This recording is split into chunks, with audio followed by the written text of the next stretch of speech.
Hello friend, GH knowledge pro में आप सभी का फिर से स्वागत करता हूं। इससे पहले हम मधुर भाषण के भाषा ज्ञान के विषय में संपूर्ण रूप से आलोचना कर चुके हैं। अगर आप वीडियो पाना चाहते हैं तो डिस्क्रिप्शन पे लिंक डाल दे रहा हूं, आप वहां पर क्लिक करके वीडियो देख सकते हैं भाषा ज्ञान के। तो आज हम जो है 2 नंबर और 3 नंबर जो शॉर्ट टाइप क्वेश्चन है उसके विषय में संपूर्ण आलोचना करने की कोशिश करेंगे, तो वीडियो को देखते रहिए।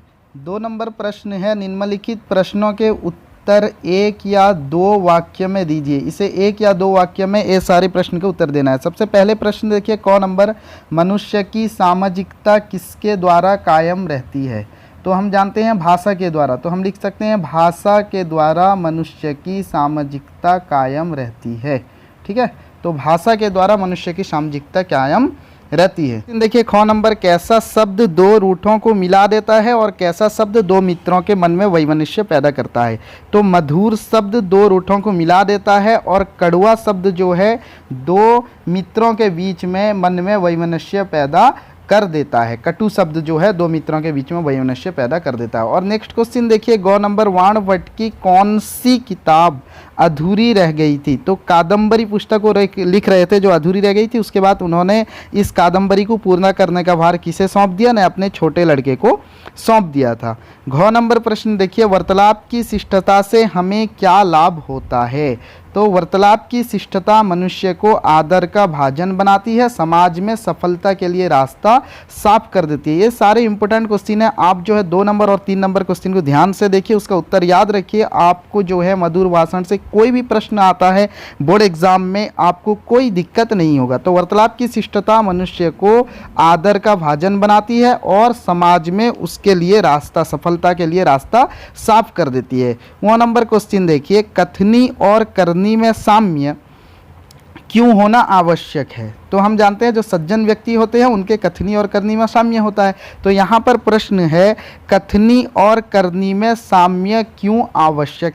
आप इसका उत्तर ऐसे लिख सकते हैं कि मधुर भाषी के लिए या सज्जन व्यक्ति के लिए कथनी और करनी में साम्य आवश्यक है, क्योंकि कर्म के लिए वचन ही पहली सीढ़ी है। तो हम जो बात बोलते हैं उसको बात में वैसे कर्म में करके दिखाना चाहिए। तो सबसे पहली सीढ़ी कौन सा है? तो पहले कथनी होती है, तो इसलिए कथनी और करनी में साम्य भाव होनी चाहिए। 4 नंबर प्रश्न देखिए, मनुष्य कब वंद्य बनता है, यानी धन्यवाद का एक पात्र बनता है? जब वचन के अनुकूल कर्म होता है। एक ही लाइन लिखना आप कि जब वचन के अनुकूल कर्म होता है तब मनुष्य वंद्य बनता है। ये सारे प्रश्न के जवाब याद रखना, आपको जो है एग्जाम में कोई से दिक्कत नहीं होगी। तो 3 नंबर प्रश्न देखिए, निम्नलिखित प्रश्नों के उत्तर एक शब्द या एक वाक्य में देना है। एक शब्द में देना है या एक वाक्य में देना है।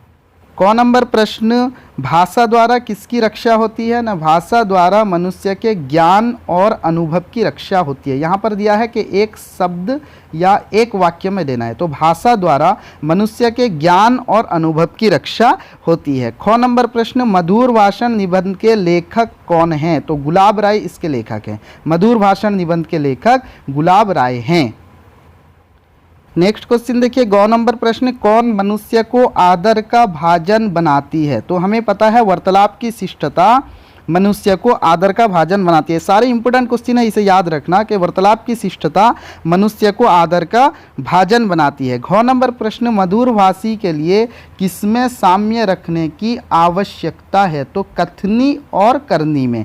मधुर भाषी के लिए कथनी और करनी में साम्य रखने की आवश्यकता है। 1 नंबर प्रश्न है, किन किन का सामंजस्य मनुष्यता को श्रेष्ठता के पद पर पहुंचाता है? तो मन, वाणी और कर्म, 3 चीज है। मन, वाणी और कर्म का सामंजस्य जो है मनुष्य को श्रेष्ठता के पद पर पहुंचाता है। सारे प्रश्न इंपोर्टेंट है, आप याद रखना। 4 नंबर, किन किन का योग नहीं हो सकता?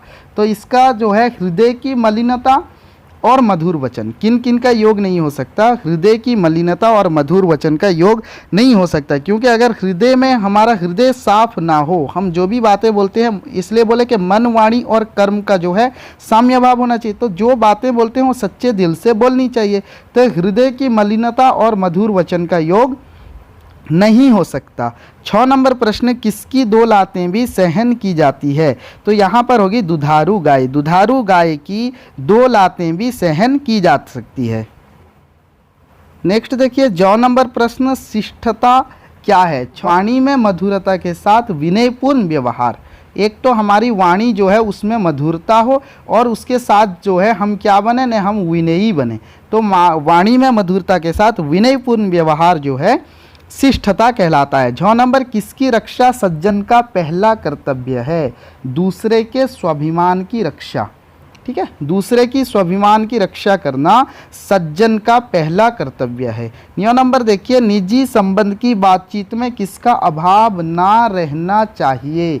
निजी संबंध की बातचीत में आत्मीयता का अभाव नहीं रहना चाहिए। जब निजी संबंध की बातचीत हो तो आत्मीयता के साथ होनी चाहिए, लेकिन जब व्यावसायिक बातचीत हो तो वो जो है नपी तुली होनी चाहिए। तो उम्मीद करता हूं दोस्तों आपको समझ में आया होगा। अगर कुछ भी डाउट है मुझे कमेंट बॉक्स पर पूछ सकते हैं। अब तक अगर मेरे चैनल को सब्सक्राइब नहीं किया है, अभी ही सब्सक्राइब करके बेल आइकन प्रेस करके ऑल नोटिफिकेशन पे क्लिक करें, जिसके द्वारा नेक्स्ट वीडियो का नोटिफिकेशन आप तक पहुँच सकेगा। तो वीडियो को पूरा देखने के लिए बहुत बहुत शुक्रिया।